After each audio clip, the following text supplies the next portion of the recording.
Hello दोस्तों, क्या आप जूनियर इंजीनियर बनना चाहते हैं और पाना चाहते हैं सरकारी नौकरी या किसी प्राइवेट कंपनी में इंटरव्यू क्लियर करना चाहते हैं? चाहे कोई भी एग्जाम हो, SSC JE, RRB JE, ISRO, NHPC, all state AE JE exam के लिए सबके लिए एक ही कोर्स काफी है, all in one AE JE course.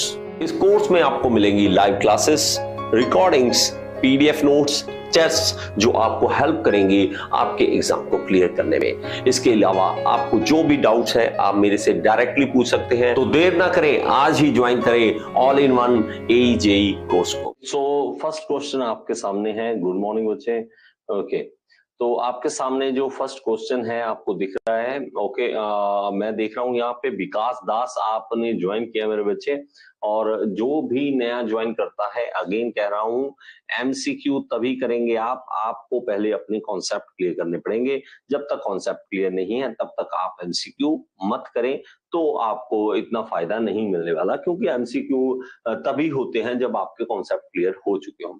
तो स्टार्ट करते हैं मेरे बच्चे। हमारे पास क्वेश्चन है आज के एमसीक्यू। साइक्लिक हीट इंजन, एक हीट इंजन है, operate between a source temperature of 727 degrees centigrade and a sink temperature 27 degrees centigrade. Maximum efficiency of the engine is, तो maximum efficiency कितनी होगी उसकी?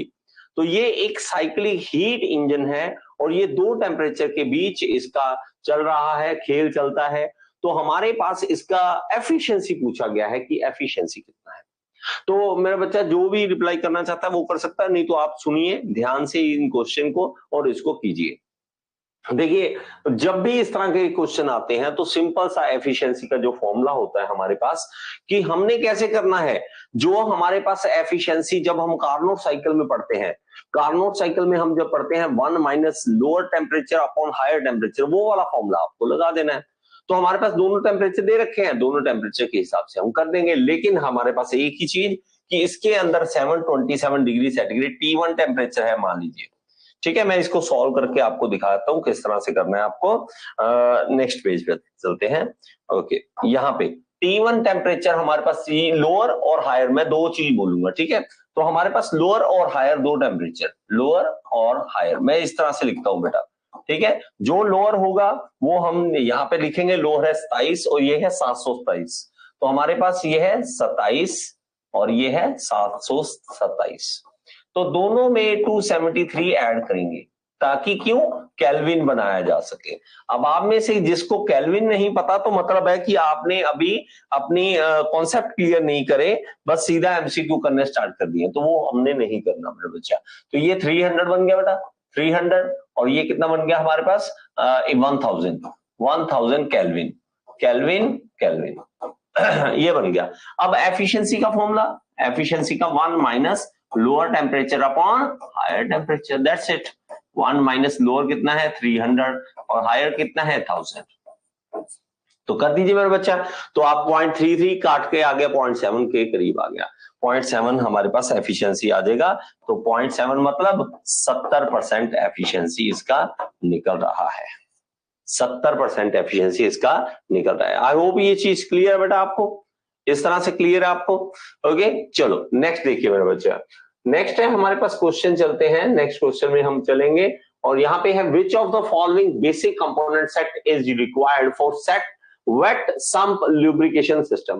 कहता है कि इनमें से जो आप यहाँ पे देखिए मेरे बच्चा, तो हमारे पास कौन सा है, वेट सम्प ल्यूब्रिकेशन सिस्टम। तो हमारे पास कौन कौन से कंपोनेंट होने चाहिए।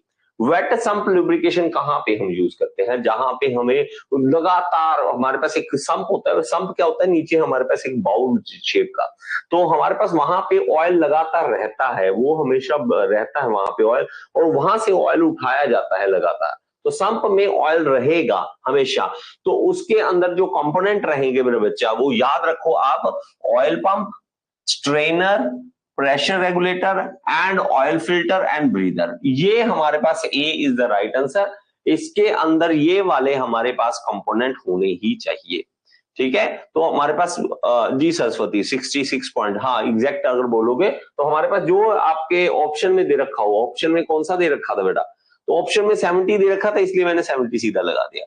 तो ऑप्शन में 70 दे रखा है, तो 66 पॉइंट मैं आपकी बात मानता हूँ, लेकिन ये 70 वाला भी ऑप्शन में दे रखा है तो हमने ये लगा दिया।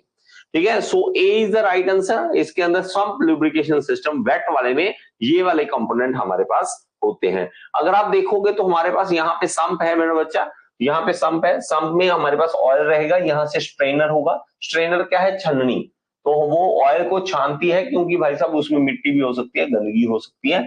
वहां से हम ऑयल उठाएंगे पंप के थ्रू, पंप के बाद फिल्टर, फिल्टर के बाद ऑयल यहाँ पे जाता है इंजन में। तो इस तरह से घूमता है पूरा एक system, wet sump lubrication system इस तरह से वर्क करता है। ठीक है मेरा बच्चा, तो ये हो गया। नेक्स्ट चलिए मेरा बच्चा, continuity equation is applicable to which of the following. हमारे पास ये क्वेश्चन हो गया, तीन कितने हुए थे, ये रह गया मेरा बच्चा, sorry. The ratio of difference between maximum equilibrium speed to the mean equilibrium speed. तो इसका राइट आंसर क्या होगा? देखिए, ratio of difference between maximum equilibrium speed and the mean equilibrium speed, तो उसका आंसर क्या होगा जल्दी से। तो मेरे बच्चा हमारे पास अगर देखोगे तो ये एक फॉर्मूला होता है मेरे बच्चा, आप यहां पे देखते हो तो एक होता है सेंसिटिविटी, सेंसिटिविटी। ठीक है, तो यहां पे मैं स्पेलिंग लिख देता हूं, सेंसिटिविटी। ठीक है, सेंसिटिविटी जो होता है वो क्या होता है कि हमारे पास चेंज कितना आ रहा है इक्विलिब्रियम स्पीड में, चेंज कितना आ रहा है, डिफरेंस क्या रहा है मैक्सिमम और मिनिमम में। ठीक है, और मैं ये डिफरेंस आने के बाद, ठीक है, हमारे पास डिफरेंस आने के बाद और मीन स्पीड से हमें उसको डिवाइड करना होता है। तो हमारे पास आएगा मैक्सिमम, मैक्सिमम, मिनिमम, और नीचे हमारे पास क्या आएगा? इक्विलिब्रियम। नीचे हमारे पास आएगा मीन, मीन इक्विलिब्रियम। तो ये होता है सेंसिटिविटी। वो क्या होता है? सेंसिटिविटी होता है।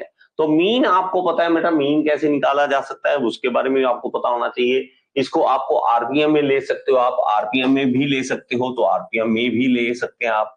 तो आरपीएम में ये निकलता है मेरा बच्चा, इस तरह से फॉर्मूला हमारे पास निकलता है। ओके, तो ये मीन आ जाएगा, मीन आरपीएम। तो मेरा बच्चा मीन आरपीएम आपको पता होना चाहिए। मीन आरपीएम क्या होता है? N1 plus N2 divided by two.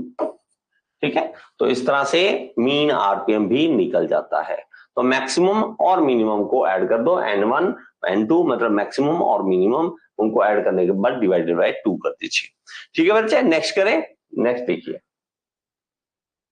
देखिए मेरे बच्चे नेक्स्ट क्वेश्चन हमारे पास, continuity equation is applicable to which of the following fluids. तो हमारे पास कौन सी वाले में करते हैं? तो आपके लिए यहाँ पे ऑप्शन है कंप्रेसिबल एंड इनकम्प्रेसिबल, सेकंड है सिर्फ कंप्रेसिबल, थर्ड है इनकम्प्रेसिबल, और डी है कंप्रेसिबल एंड यूनिफॉर्म फ्लो। तो आपके पास ऑप्शंस है बेटा, 104 नंबर क्वेश्चन जो है। ठीक है, 104 ये बेटा एसएससी जेई 2022 के क्वेश्चंस है, एसएससी जेई 2022 के क्वेश्चंस है। तो आपको 2022 वाले में से बहुत सारे अलग अलग एग्जाम पेपर मिलेंगे, वो सारे मैं आपको करवा दूंगा, एक एक करके करेंगे धीरे धीरे। तो इसका राइट आंसर बता दीजिए बेटा। ए, डी है, डी कौन लिख रहा है? चमन सिंह पटेल, क्यों? ठीक है, सो हमारे पास क्या है मेरे बच्चा, ये जो कंटिन्यूटी इक्वेशन होती है वो कंप्रेसिबल और इनकंप्रेसिबल दोनों के लिए ही एप्लीकेबल होती है, दोनों के लिए ही एप्लीकेबल होती है। तो आप कंटिन्यूटी इक्वेशन में आप देखोगे यहाँ पे हमारे पास होती है डेंसिटी 1 पॉइंट पे और एरिया 1 पॉइंट पे, V1 1 पॉइंट पे, इसी तरह रो 2 V2 A2। तो हमारे पास rho 1 A1 V1 should be equal to rho 2 A2 V2। ये किसके लिए हो गया? कंप्रेसिबल के लिए। ये किसके लिए हो गया? कंप्रेसिबल के लिए। और जब इनकंप्रेसिबल होगा तो वही हमारे पास जो रो होगा वो इक्वल हो जाएगा। तो हमारे पास रह क्या जाएगा? A1 V1 should be equal to A2 V2। और इसका क्या है? ये इनकंप्रेसिबल के लिए है, ये हमारे पास इनकंप्रेसिबल के लिए। तो इसीलिए दोनों के लिए ये एप्लीकेबल होता है। ओके बच्चे, नेक्स्ट देखिए हमारे पास क्वेश्चन। नेक्स्ट क्वेश्चन में हमारे पास, हाँ, विच of the following is a dead weight governor. इसमें से वाटर कैसे कंप्रेसिबल हो गया सर, ये बता दीजिए।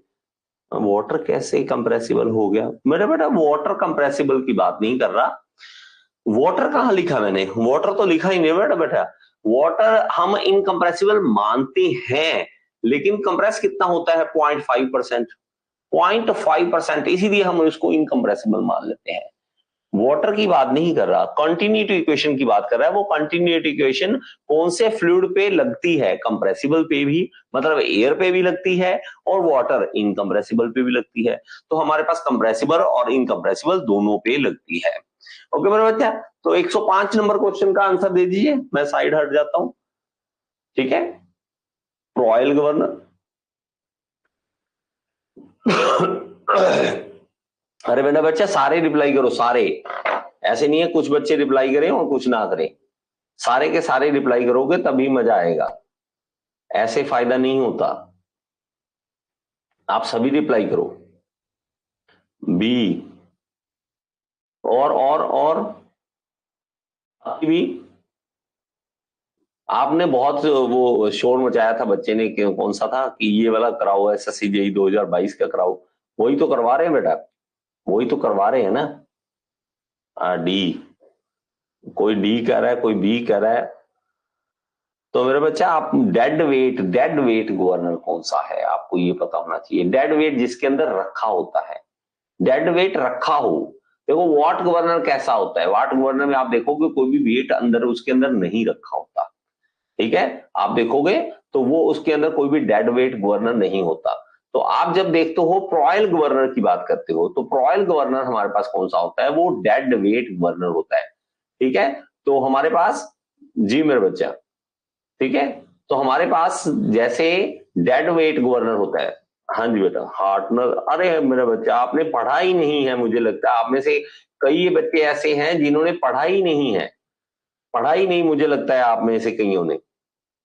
टॉम, मेरे बच्चा आप में से, मुझे लगता है आप में से बहुत सारे बच्चे ऐसे हैं जिन्होंने पढ़ा ही नहीं है, टॉम ही नहीं पढ़ा। तो ऐसे मत करो, अगर टॉम नहीं पढ़ा तो फायदा ही नहीं होने वाला ना, तो फायदा नहीं होगा। अगर ऐसी बातें करोगे तो फायदा नहीं होगा, तो फायदा नहीं है। मैं ऐसी करवाई जा रहा हूँ, यहाँ पे क्वेश्चन करवाई जा रहा हूँ कि आपने टॉम कर ली है, टॉम करी होगी तभी फायदा, नहीं तो नहीं फायदा मिलने वाला बेटा।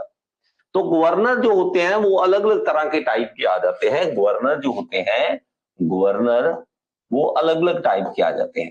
तो हमारे पास दो तरह की मेनली टाइप हम पढ़ते हैं। ठीक है, एक होता है पेंडुलम टाइप, पेंडुलम, ठीक है, और दूसरा होता है डेड वेट। डेड वेट, जैसे जैसे डेड वेट के बाहर, मतलब सॉरी, ये होता है, प्रकार दो तरह के होते हैं। दो तरह के कैसे निकलते हैं आगे, पेंडुलम के अलावा इसके अंदर दो पार्ट बन जाते हैं बेटा। दो कौन से बन जाते हैं, एक डेड वेट बन जाता है, डेड वेट बन जाता है, और दूसरा बन जाता है स्प्रिंग वाला, स्प्रिंग वाला, स्प्रिंग। तो मेरे पास स्प्रिंग वाले जो होते हैं वो आपको नाम याद रखने हैं, और डेड वेट वाले याद नाम रखने हैं, पोर्टर और प्रॉयल। पोर्टर, पोर्टर और प्रॉयल ये डेड वेट होते हैं, प्रॉयल ये डेड वेट होते हैं। और स्प्रिंग वाले जैसे कि हमारे पास हार्टनल है, हार्टनल स्प्रिंग है, ये हार्टनल जो है गवर्नर वो स्प्रिंग वाला होता है। पिकरिंग है, हार्टंग है, पिकरिंग है, हार्टंग है, ये हमारे पास ये स्प्रिंग वाले आ जाते हैं। तो आपको ये इस तरह से याद है, पेंडुलम वाला जैसे वॉट गवर्नर आ जाता है, वॉट, ठीक है, वॉट गवर्नर आ जाता है। तो ये आपको याद रखना है मेरे बच्चे। आप, मुझे लगता है आप में से बहुत सारे बच्चे जो हैं वो नहीं करवाते। चमन सिंह, आप समझ नहीं रहे मेरे बच्चे, 2022 की रिकॉर्डिंग नहीं है मेरे बच्चा। आप एक बार ऐप खोलो, ऐप में 2023 वाले में ही डाल दिया है टॉम। क्यों बच्चों जैसी बात करते हो, आप इतने बड़े हो, डिप्लोमा कर चुके हो, बीटेक कर चुके हो कई इसमें से, और बच्चों जैसी बात कर रहे हो। 2022 वाला फोल्डर ही डिलीट किया, लेकिन 2022 की जो वीडियो है वो मैंने डाल दी है आपके 2023 वाले फोल्डर में ही। एक बार चेक करो, आपके पास टॉम वहां पे है। बच्चों जैसी बात मत करो। मैं आपको जो चीज करवाना चाहता हूं आप उस चीज को समझो। मैं आपको ज्यादा से ज्यादा एमसीक्यू इसलिए करवाना चाहता हूं कि कहीं ना कोई चीज मिस ना हो जाए। टॉम वही रहेगी मेरा बच्चा, मैं ऐसे ही पढ़ाऊंगा, बस वही है। मैं मानता हूं कि उसमें कुछ ना कुछ एनहांस होगा, लेकिन वो इतना कम होगा एनहांस कि आपका यहां ज्यादा क्वेश्चन हो जाएंगे एमसीक्यू। मैं आपको करवाऊंगा, मान लीजिए टॉम दोबारा कराऊंगा तो उसमें से 20% या 10% एक्स्ट्रा करवा सकता हूं, बस नई चीज करवाऊंगा, होगी वही बात, समझ रहे हो? होगी वही, 10% और ज्यादा अच्छे तरीके से करवा दूंगा, ये है। लेकिन जितने क्वेश्चन यहां पे हो रहे हैं ना, ये ज्यादा बेटर है। ठीक है बेटा, सरस्वती मैंने क्यों डिलीट किया उस फोल्डर को, इसलिए अब डिलीट कर दिया, तो बहुत बच्चे कंफ्यूज हो रहे थे, कभी 22 वाले में जाते थे, कभी इसमें जाते थे, तो मुझे जो रिक्वायर्ड था कि आपको जितनी वीडियो देखनी है उतनी ही आपको दे दी, बस उसके अलावा वाली डिलीट कर दी, कोई फायदा नहीं था उसमें, वो यूट्यूब की वीडियो से उसका जरूरत नहीं थी आपको। 2023 वाले फोल्डर में जो भी है सब खत्म कर दो, ठीक है। चलो नेक्स्ट करते हैं, ये आ गया बेटा 106 नंबर क्वेश्चन, देखिए बेटा, in a thermosiphon cooling system the water flows through the system due to thermosiphon system में वाटर फ्लो करता है, किस सिस्टम के कारण करता है, क्यों करता है, कैसे करता है, जल्दी से बताइए बेटा। और आप सबको बधाई हो पहले तो 15 अगस्त की, वो तो देना भूल गया भाई। जल्दी से बेटा क्वेश्चन जो है वो जल्दी जल्दी करो।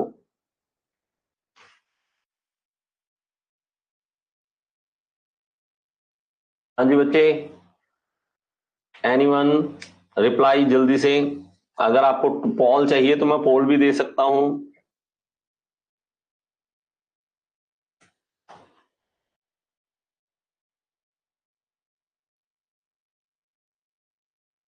अगर बेटा मजा तो सच में, अगर आप सामने हो तब ज्यादा मजा है। इंटरनल एनर्जी डिफरेंस 106 का सी, हाँ सी इज द राइट आंसर बेटा, C is the right difference. ये है क्या आंसर सही है, 106 का है डेंसिटी डिफरेंस। डेंसिटी डिफरेंस क्या है कि आप देखिए, जब हमारे पास जब थर्मोसाइफन सिस्टम की बात है, थर्मो थर्मो मतलब हीट से रिलेटेड, हीट में क्या होता है, जब आप किसी चीज को गर्म करते हो तो वो क्या होता है, हल्का होना स्टार्ट होता है, तो उसकी डेंसिटी जो है वो हमारे पास चेंज होती है। हमारे पास जो कोल्ड वाटर होता है उसकी डेंसिटी ज्यादा होती है, हॉट वाटर की डेंसिटी कम होती है, तो हमारे पास वो डेंसिटी का डिफरेंस जो होता है उसके कारण चीज मूव करती है। ठीक है, अगर आपको, मुझे नहीं पता आपने ये चीज देखी है या नहीं, मैं बचपन में देख के बड़ा तो हैरान हुआ था इसके में, तो मैं इसको बड़ी टेंशन में था। ऐसे ना गांव में था हमारे, तो इस तरह से एक स्टैंड था और इसके अंदर क्या था, पानी था, मतलब ये इस तरह से था और साइडों में पानी था। तो इन्होंने क्या किया, यहाँ पे एक पाइप लगा रखी थी, एक पाइप इस तरह से थी बेटा, इस तरह से थी, इस तरह से, और यहाँ पे एक पाइप थी बाहर आने के लिए पानी। जब यहाँ से ठंडा डालते थे तो यहाँ से गर्म पानी बाहर आ जाता था, नीचे आग बीच में ना, अंदर अंदर इसके आग जलती थी, आग जलती थी, पानी गर्म हो जाता था, यहाँ से ठंडा डालते वहां से गर्म निकलता था। मैं बहुत हैरान होता था कि यार ये क्या चक्कर है, हम पानी डाल रहे हैं तो मिक्स होगा ना, मिक्स होके बाहर आ जाएगा, नहीं, ठंडा धक्का मारता था गर्म पानी को कि गर्म पानी ऊपर जाए और ठंडा पानी नीचे आ जाए। तो ये डेंसिटी की डिफरेंस के कारण होता है, डेंसिटी के डिफरेंस के कारण होता है। तो ये मैंने जब देखा था तब मुझे थोड़ा सा इसके बारे में पता लगा था। चलो 107 question, a centrifugal pump is having manometric efficiency of 80% and a manometric head of 30 meter. If the tangential velocity at the outlet of the pump is 20 meter per second, then what will be the velocity of whirl at the outlet of the pump? Take G as 10 meter per second square. तो इसके बारे में जल्दी से बताइए बेटा, जिसको ये फॉर्मूला आता है, देखो जिसको फॉर्मूला आता है वो इसको कर लेगा, नहीं फॉर्मूला आता तो आप नहीं कर सकते हैं, तो आपको फॉर्मूला पता होना चाहिए इसके लिए। देखो पहली बात तो हमारे पास क्या क्या गिवन है हमें ये पता होना चाहिए। तो हमारे पास मैनोमेट्रिक एफिशिएंसी गिवन है, मैनोमेट्रिक एफिशिएंसी गिवन है, वो है 80%, 80%। मैनोमेट्रिक हेड, अब जो हेड है उसको भी हमने दिया हुआ है, मैनोमेट्रिक हेड दिया हुआ है, ये कितना है 30 metre, 30 metre. Tangential velocity at the outlet of the pump, मतलब बाहर जब निकल रही है वहां से बाहर निकल रहे हैं तब, तो ये U लगा लीजिए, V लगा दीजिए, तो U2 मान लेते हैं इसको, तो U2 हमारे पास है 20 metre per second, 20 metre per second. और पूछा क्या है देखिए, what will be the velocity of the whirl, तो VW2 पूछा है, बस ये पूछा है बेटा। तो इसके लिए एक सिंपल सा फॉर्मूला बेटा मैनोमेट्रिक एफिशिएंसी का, जब आप देखोगे तो हमारे पास मैनोमेट्रिक एफिशिएंसी का इस तरह से फॉर्मूला होता है, manometric head upon head imparted by the impeller to the water. तो आप क्या करोगे, आप सिर्फ ये फॉर्मूला याद करोगे बस, ये GHM, HM का मतलब क्या है, हेड, जो हमारे पास मैनोमेट्रिक हेड था वो वाला, और VW2 क्या है हमारे पास, वर्ल कंपोनेंट, U2 क्या है, जब आउटलेट पे कितनी वेलोसिटी है, और ये क्या है, मैनोमेट्रिक एफिशिएंसी, मैनोमेट्रिक एफिशिएंसी। अब मैनोमेट्रिक एफिशिएंसी है हमारे पास, देखो क्या क्या चीजें हैं हमारे पास, ये है हमारे पास G का वैल्यू 10 हमारे पास है, HM हमारे पास है, U2 हमारे पास है, VW2 निकालना बस। कितना आंसर बोल रहे हो बेटा, 18.75। शाबाश शाबाश शाबाश शाबाश, 18.75 इज द राइट आंसर बेटा, 18.75 is the right answer, metre per second. ये हमारे पास राइट आंसर इसका आ जाएगा। शाबाश धीरज, हाँ विनोद जी शाबाश शाबाश। चलो आगे चलो बेटा, और नेक्स्ट क्वेश्चन करते हैं। For compression stroke of 2 stroke diesel engine which of the below statement is correct, कौन सी इसमें से करेक्ट है। देखो कौन सा इंजन है, पहले ये सुन लो, कंप्रेशन स्ट्रोक है, उस कंप्रेशन स्ट्रोक चल रही किसमें, 2 स्ट्रोक डीजल इंजन में, 2 स्ट्रोक डीजल इंजन में कंप्रेशन चल रही है, तो उसके दौरान क्या होगा, both transfer and exhaust port close simultaneously, 2 stroke engine has valve arrangement, first transfer port close then exhaust port close, first exhaust port close and then transfer port close। तो इसका राइट आंसर क्या होगा, सारे reply करें बेटा जल्दी से, सारे रिप्लाई करिए। तो ये करेक्ट पूछा है, क्या पूछा है, करेक्ट।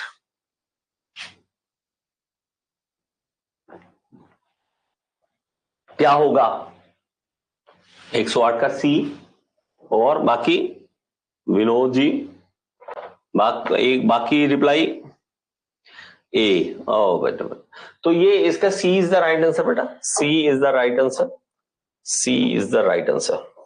क्या कहता है कि ट्रांसफर पोर्ट पहले क्लोज होगा फिर एग्जॉस्ट पोर्ट क्लोज होगा। तो आप जब देखते हो इंजन को, जब आप देखते हो इस तरह से होता है बेटा, ये हमारे पास इसमें ज्यादा, हाँ यहाँ पे ट्रांसफर पोर्ट आपको देखने को मिल जाएगा, यहाँ पे ये ट्रांसफर पोर्ट होता है, ये एग्जॉस्ट पोर्ट होता है, फिर ये है इनटेक स्ट्रोक होता है। तो 2 स्ट्रोक की अगर आपको वर्किंग पता है तब आप इस चीज को समझ सकते हो, कोई बात नहीं कोई बात नहीं, ठीक है। चलो नेक्स्ट देखिए, विच of the following is not a type of steam trap. अब देखिए टाइप नहीं है स्टीम ट्रैप, इसमें से कौन सी स्टीम ट्रैप की टाइप नहीं है, नॉट, नॉट, जल्दी से बताइए।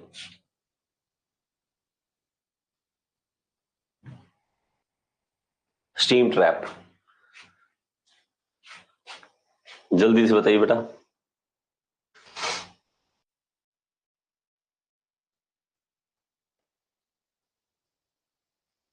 सी, और बाकी भी रिप्लाई करो।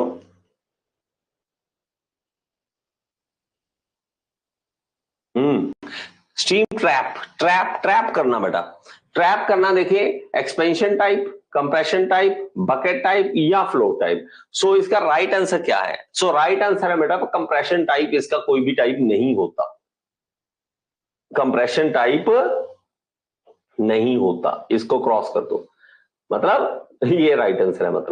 मतलब एक्सपेंशन भी होता है, बकेट भी होता है, फ्लोट भी होता है, और हमारे पास ये कंप्रेशन टाइप कोई भी टाइप नहीं होती हमारे पास स्टीम ट्रैप की, स्टीम ट्रैप की। तो आपको स्टीम ट्रैप की आगे से कभी कोई टाइप पूछता तो आपको पता होना चाहिए कि हमारे पास 3 टाइप होती है, expansion, bucket and float type होती है, फ्लोट टाइप होती है, ठीक है। चलिए आगे चलिए बेटा, which of the following is the correct application of ideal gas equation on TS diagram on Rankine cycle। मतलब हमारे पास इसमें से करेक्ट एप्लीकेशन कहां पे होती है आइडल गैस इक्वेशन की। सुनो आप, और यदि यहाँ पे हिंदी में भी है तो जो बच्चे हिंदी में पढ़ना चाहते हैं वो हिंदी में भी पढ़ लें। कहीं से मैंने दिमाग लगाया भाई साहब हिंदी में भी बच्चों को कहीं किसी न किसी को चाहिए होता तो आप हिंदी में, लेकिन मेरे लिए बहुत ही मुश्किल है हिंदी को पढ़ना, ठीक है, बहुत टाइम हो चुका है। निम्नलिखित में से कौन सा रैंकाइन चक्र के टीएस आरेख पर आदर्श गैस समीकरण का सही अनुप्रयोग है, तो मेरे लिए काफी मुश्किल है बेटा। देखो ये कहता है कि हमारे पास correct application ideal gas equation कहां पे होगी? टीएस डायग्राम में। टीएस डायग्राम जब आप बनाओगे तो कहां पे सही होगी? वैलिड एवरीवेयर, हर जगह पे वैलिड होती है। Valid inside the vapour dome, तो वेपर डॉम हमारे पास होता है उसके अंदर अंदर। Valid on saturation curve, none of the above given option. तो इसका राइट आंसर क्या होगा? किसी का रिप्लाई? हाँ जी बच्चे, ओके। सो इसका राइट आंसर क्या है? इसका राइट आंसर है C. C is the right answer, valid on saturation curve. तो अगर आप देखोगे हमारे पास टीएस डायग्राम जब हम बनाते हैं इस तरह से मेरा बच्चा, तो हमारे पास क्या होता है? कर्व बनती है बेटा, इस तरह से हम बनाते हैं। तो हमारे पास ये क्या होता है? सैचुरेशन कर्व होती है। ये क्या होती है? सैचुरेशन कर्व होती है। ये आपको पता है, सैचुरेशन कर्व होती है ये। तो यहां पे जाके ये जो है हमारे पास आइडल गैस इक्वेशन जो है वो वैलिड होती है सही तरीके से, सही तरीके से। ओके चलिए। हेलो दोस्तों, क्या आप जूनियर इंजीनियर बनना चाहते हैं और पाना चाहते हैं सरकारी नौकरी या किसी प्राइवेट कंपनी में इंटरव्यू क्लियर करना चाहते हैं? चाहे कोई भी एग्जाम हो, SSC JE, RRB JE, ISRO, NHPC, all state AE JE exam के लिए सबके लिए एक ही कोर्स काफी है, all in one AE JE course. इस कोर्स में आपको मिलेंगी live classes, recordings, PDF notes, test जो आपको हेल्प करेंगे आपके एग्जाम को क्लियर करने में। इसके अलावा आपको जो भी डाउट्स है आप मेरे से डायरेक्टली पूछ सकते हैं। तो देर ना करें, आज ही ज्वाइन करें all in one AE JE course को।